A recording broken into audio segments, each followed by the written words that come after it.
काश मेरी जिंदगी मेरे वतन के काम आए। ना खौफ है मौत का, ना आरजू है जन्नत की। ना खौफ है मौत का, ना आरजू है जन्नत की। उन शहीदों की पंक्तियों में काश मेरा भी नाम आए, काश मेरा भी नाम आए। माननीय प्रधानाचार्य महोदय जी, आदरणीय शिक्षकगण और मेरे प्रिय सहपाठियों, नमस्कार। मैं दामिनी भारद्वाज, 9वीं कक्षा की छात्रा, आपके समक्ष एक भाषण लेकर उपस्थित हुई हूँ। मेरे भाषण का शीर्षक है गणतंत्र दिवस। सर्वप्रथम आप सभी को 76वें गणतंत्र दिवस की ढेरों शुभकामनाएं और बधाई। आज हमारा देश अपना 76वां गणतंत्र दिवस का जश्न मना रहा है। ये 76वां गणतंत्र दिवस कई मायनों में देश की विकास यात्रा में एक ऐतिहासिक पड़ाव है। 26 जनवरी वो तारीख है जिसे भारतवासी कभी नहीं भुला सकते। 26 जनवरी 1950 को ही हमारा संविधान लागू हुआ था। यह वह दिन था जब भारत लोकतांत्रिक गणराज्य बन गया। साथियों, 26 जनवरी का दिन हमें 3 बड़ी उपलब्धियों की याद दिलाता है। पहली यह कि हमें वह संविधान मिला जिसे भारत के लोगों ने स्वयं अपना भविष्य तय करने के लिए बनाया था। दूसरी उपलब्धि, राष्ट्र को अपना मूल नाम भारत वापस मिला। तीसरी बड़ी उपलब्धि, ब्रिटिश सम्राट द्वारा नियुक्त गवर्नर जनरल के स्थान पर हमें हमारा राष्ट्रपति ने झंडा फहरा दिया। इसी तिथि पर संविधान सभा पहले आम चुनाव तक संसद में बदल गई। इसी दिन राष्ट्रपति के शपथ के बाद प्रधानमंत्री जवाहरलाल नेहरू जी ने और उनके मंत्रिमंडल ने अपने संविधान को हाजिर नाजिर कर शपथ ली। भारत को 15 अगस्त 1947 को आज़ादी जरूर मिल चुकी थी, लेकिन अपना संविधान न होने के कारण भारत का शासन 29 महीनों तक ब्रिटिश संसद द्वारा पारित भारत सरकार अधिनियम 1935 के अनुसार ही चल रहा था। 26 जनवरी 1950 को जब देश में हमारा संविधान लागू हुआ, तब जाकर हमारी सरकार, हमारा शासन व व्यवस्था हमारे मुताबिक चलने लगी।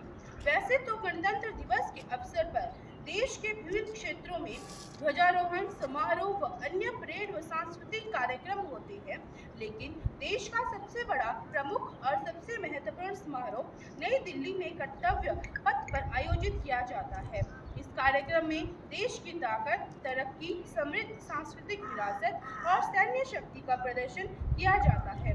परेड में निकलने वाली तमाम राज्यों की झांकियों से देश की विविधता में एकता की झलक नजर आती है। दिल्ली के इंडिया गेट पर होने वाली इस भव्य परेड में राष्ट्रपति तिरंगा फहराते हैं। गणतंत्र दिवस पर देश भारत को आजाद कराने वाले स्वतंत्रता सेनानियों को याद कर नमन करता है। गणतंत्र दिवस के अवसर पर शौर्य का प्रदर्शन करने वाले सैन्य कर्मियों, पुलिस कर्मियों, नागरिकों और बच्चों को वीरता के पुरस्कार भी दिए जाते हैं। इसके अलावा पद्म पुरस्कारों का ऐलान भी होता है। साथियों, गणतंत्र दिवस हमारे 3 राष्ट्रीय पर्वों में से एक है। इस दिन राष्ट्रीय अवकाश रहता है। हमारे राष्ट्रीय त्योहार ऐसे महत्वपूर्ण अवसर पर होते हैं जब हम अतीत की तरफ देखकर आकलन करते हैं कि हमने क्या खोया है और क्या पाया है। साथ ही भविष्य की चुनौतियों व लक्ष्य की ओर भी देखते हैं। आजादी के बाद पंचवर्षीय योजनाओं, हरित व श्वेत क्रांति से हमारे देश की विकास यात्रा ने रफ्तार पकड़ी। इसके बाद आज भारत चांद पर तिरंगा लहरा चुका है। हमारा देश न सिर्फ परमाणु शक्ति संपन्न बन चुका है, बल्कि सेनाएं आधुनिक हथियारों से लैस हो चुकी है। भारतीय रेलवे दुनिया के सबसे बड़े नेटवर्क में से एक है।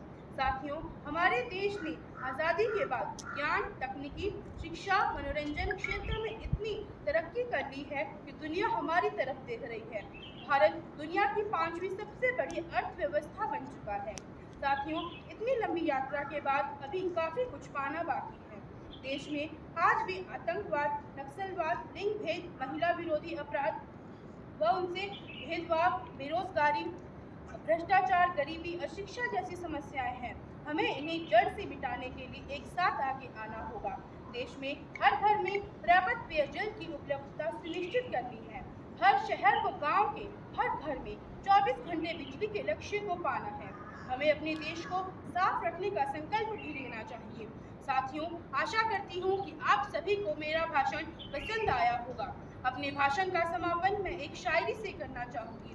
ना पूछो जमाने से कि क्या हमारी कहानी है, ना पूछो जमाने से कि क्या हमारी कहानी है, हमारी पहचान तो बस इतनी है कि हम सब हिंदुस्तानी हैं, आप सभी को एक बार फिर से गणतंत्र दिवस की शुभकामनाएं। धन्यवाद। जय हिंद, जय भारत।